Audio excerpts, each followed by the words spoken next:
In this week's episode of the Stockscores Market Minutes, I'm going to talk about when is the right time to trade hard. I'll do my regular weekly market analysis. We'll run a market scan in search of opportunities, and I will look at the trade of the week on XNET.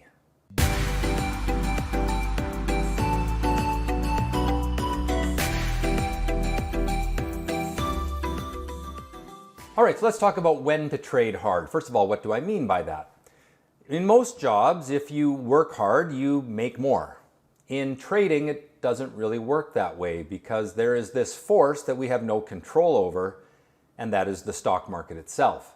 There are times when you can work really hard and it won't help you make more money, and there are times when you can be kind of lazy and not work all that hard and still do very well in the market. And so what we need to understand is what's the difference? When does it make sense to trade hard? Stocks will move up better if the overall market is also moving up strong. The best time for the market to move up strong is when people least expect it. And so when do people least expect strength? Well, this tends to come after a lengthy period of weakness. And so if there has been a downward trend, then investors are going to be pessimistic, they're going to be cautious, maybe a little fearful. And what you want to watch for is a break of that downward trend, preferably from a rising bottom, although it's not mandatory. And if you do that, you're catching the turn leading into the next upward trend. Now, conversely, it's dangerous to be a buyer after the market has been going up for a while because everyone is optimistic. Everyone thinks the market is going to go higher, and that's usually a recipe for a move downward. Let's take a look at a couple charts to sort of emphasize this. So this first chart is the S&P 500 on the daily interval. And what I want to highlight are the periods after extreme weakness. So for example, here, when this downward trend was broken, the market went for quite a nice run higher. And in a shorter term sense, this downward trend was broken here, and the market moved higher. And then here, and the market moved higher. And then more recently, perhaps 2 weeks ago, we broke that downward trend, and the market's been moving higher. There's also been times when the upward trend was broken, like there, and the market moved lower. This was a dangerous time to be a buyer, but back here, when this downward trend was broken, that made more sense. We had a rising bottom, and we broke the downward trend line, and the market trended higher for a few months. And so if you want to talk about when to trade hard, you want to look for those breaks of trend. Now that's the daily interval appropriate for the longer term trader, but we can apply the same thinking to day trading, because I've run a lot of analysis on this concept, and I have found that this time is better to be a buyer than, say, this time. Or this time right here was a good time to be a buyer. This time right here was a good time to be a buyer. Those were the times when the market had been weak for a while, it broke the downward trend, and it then went into an upward trend. And if I look at the results of my data analysis, the average profit on trades taken early in this trend is much higher than those taken late in the trend. All right, well, let's get into the market analysis, starting us off with the US markets. And I always like to take a look at the S&P 500 on the intraday and weekly time frames. So here is our first chart, the 30-day 60-minute chart. And you can see that we broke a downward trend on this 30-day 60-minute chart from a rising bottom back here. And the market's been sort of slowly grinding its way higher. Now the problem we have now is it's been kind of going up, not really sharply, but kind of going up for a few weeks. And we're now getting close to the all-time highs that were set back in September. So the upside near term is pretty minimal. However, I think after going sideways for a while, we may see a breakout to new highs. Now, could it be 1 or 2 days more? Could it be 1 or 2 weeks more? Or will we actually reverse and break the upward trend line, which has been holding up for some time? So what I want to watch for is, does this upward trend line get broken? If so, I'm going to get negative and cautious and look for shorting opportunities. If we go sideways for a while longer and then break out through that 303 level, then I'm going to be fairly optimistic because we will be breaking through resistance from a good chart pattern. Looking at the longer term chart, you can see that we've been building this nice optimism pattern. Now, why do I say it's an optimism pattern? Well, here's why. Every time the sellers had control and they pushed the market lower, they were not able to push it as low as they had the previous time. And the result is that we have rising bottoms on the chart. And so if you think about what's going on psychologically, the buyers push the market up for a few weeks, it gets stuck and it goes down, but it doesn't go down as much as it had the previous time the sellers were in control. And then the buyers push it up again, and the sellers take back control and they push it down, but it doesn't go down as much as it had the previous time.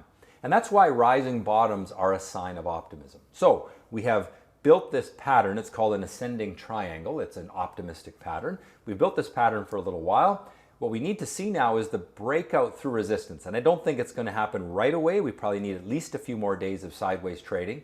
And it could easily be a few more weeks of sideways trading before we get that breakout.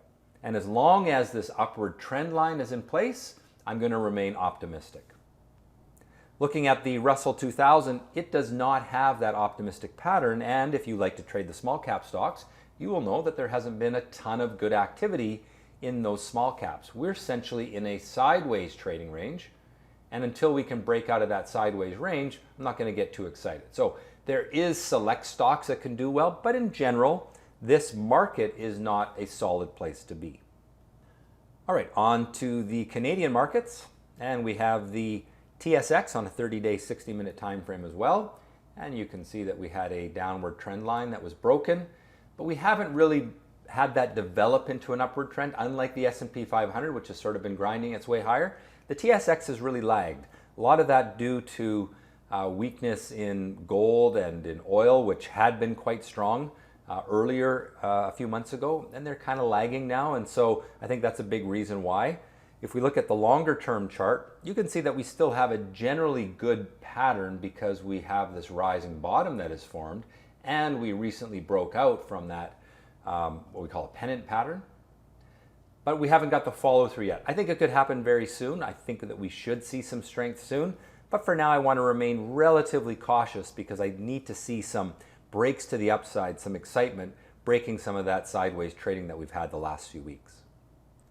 TSX Venture, heavily contingent on those microcap stocks in Canada, a lot of cannabis names, a lot of mining names, some junior oil and gas, but there's falling tops. And that is a sign that the sellers are in control. And until we can break this downward trend line that I've drawn here, I wouldn't get too optimistic about this market. There was a little bit of life in some of the cannabis names late last week. Maybe that's the bottom in some of those names. I think it's something to watch for. But generally speaking, those stocks have a lot of work to do before they really get the confidence of investors again. And so if you're liking those kind of stocks, maybe a pick at them a little bit, but you need to be fairly selective still. On to currencies, and the US dollar has been in a nice upward trend for some time. It's pulled back the last few weeks, but that's reasonable because price had run away from the trend line. Now it's coming back to it. Last week we closed above the open, and so I think we're likely to resume the upward trend. Maybe we don't get to new highs. Maybe we just come back to the highs and then go sideways, kind of like the stock market has done for the last few months. Canadian dollar is a little more interesting because we recently, when I say recently, a few months ago, broke that downward trend line. And since that time, we've been building these rising bottoms, which again is a sign of optimism. Now, 2 weeks ago, we broke this little downward trend line and we're starting to move higher. So we've got resistance here at these highs from 3 months ago, 3.5 months ago. We need to get through that, but it is starting to reverse that long-term weakness that we had going back to 2017. And I think if you're a bull on the Canadian dollar, it's starting to make some sense. I don't think it's going to go skyrocketing higher anytime soon, but it's starting to firm up and build optimism. Interest rates, always take a look at the TLT. It's a proxy for interest rates. If this goes up, interest rates are going down. And of course, it went up a lot. It actually went parabolic, and now we're coming back to the trend line. It should hold the trend line. It should bounce higher. This is the bond market, which means interest rates should stabilize in here. But what you want to watch for is, does this upward trend line get broken? Because if it does, that indicates that interest rates are no longer falling, and in fact, they are rising. And you want to be selective and cautious if that happens, because it could be a negative for the stock market as well. On to commodities. Always take a look at gold and oil. And here gold had a nice upward trend. It built what we call a flag pattern, and it tried to break from the flag last week, but it kind of failed. It was strong in the morning on Friday, and then it fell off into the close, and so actually on Thursday, and so I still feel like it's a sort of a holding pattern on gold. It doesn't really give me a strong signal to buy. There have been a few gold stocks that are starting to look better, but I think you still got to be pretty selective in the sector. Now, oil is interesting because it had a pretty strong week last week. You can see that fairly tall candle, and we talked about this in recent weeks, how oil had come into some support and it should bounce. This is the bounce. We still haven't broken the downward trend line, and until we break the downward trend line, I wouldn't get too optimistic, but at least it's a bounce, and that's a sign that we could see a break in that downward trend line. And if it happens, then you want to start to look at oil and gas stocks because they may be turning around. And finally, the fear chart. Always like to look at the fear chart, and it is at a low point.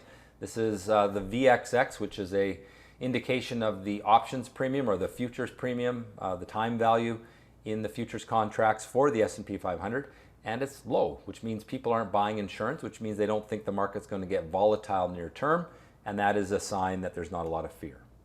So my ratings then, I am bullish long-term on US stocks, neutral short-term. We need to get that breakout through the 303 level on the S&P.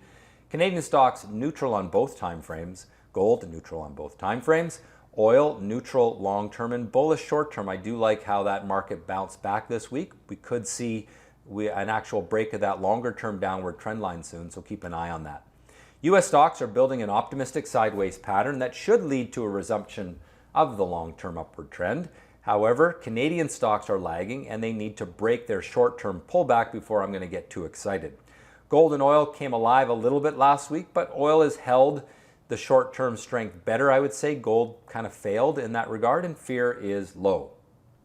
All right, so let's jump over to the Stockscores website and do a market scan. And we're going to select market scan here. And again, this is something that you have to be a member of Stockscores to do, but I'd like to run this every week just to show you some trading opportunities. This week I want to run the action candle break strategy. This looks for stocks that made an abnormal move against a downward trend. What we're trying to find here is stocks breaking their downward trend lines. Now I've got the chart set to the weekly time frame, which I don't normally do. Normally I would look at the daily time frame, but I actually want to see if there's any good weekly charts breaking downward trends on the weekly, because that is possibly a sign that that long-term reversal is coming. So for example, on this stock, you can see that it's breaking that downward trend line. Now, when I see that on the weekly, the next step is I look at the 6-month chart. So I can click on 6M here, and this is giving me now the daily time frame.